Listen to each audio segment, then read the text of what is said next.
Ito yung bagong UPS na pinabili ko. UPS Uninterrupted Power Supply. Life PO4 siya.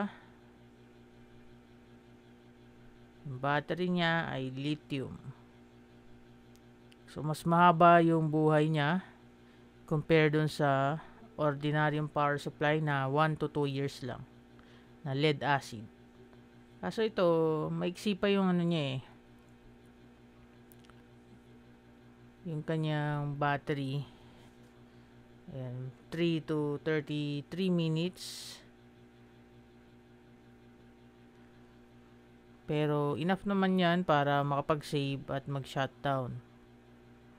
Okay na yan. Pero pwede naman bilhin nyo yung mas malaki na capacity dito. Pero ito ay yan. Sa Shopee to binili. Yung link nandyan sa description.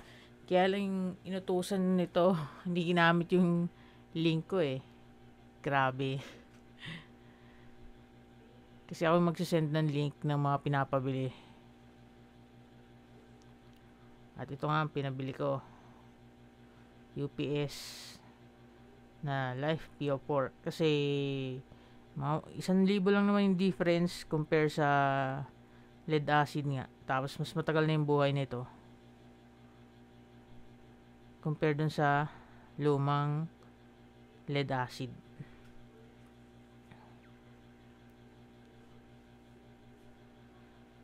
So yan, 4 yung saksakan. Ginamit ko rin sa printer yung isa. Yan, pang printer. Tas may 3 pa. Yan, maganda nga siya. Nasa 300 watts lang ang pwede dito. So yung desktop naman dyan na kinabit ko ay Celeron lang. Huwag kayong mag-alala. Celeron lang. At ito ang ganda nga oh. May in sa out na voltage. Tapos, yun nga, may bar ng batteries, percentage. Tapos may power na rin siya o may on-off siya.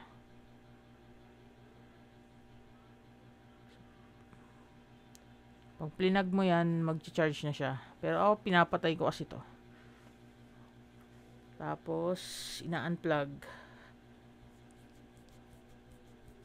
Tapos, pag gagamitin ko, doon ko siya ipa-plug.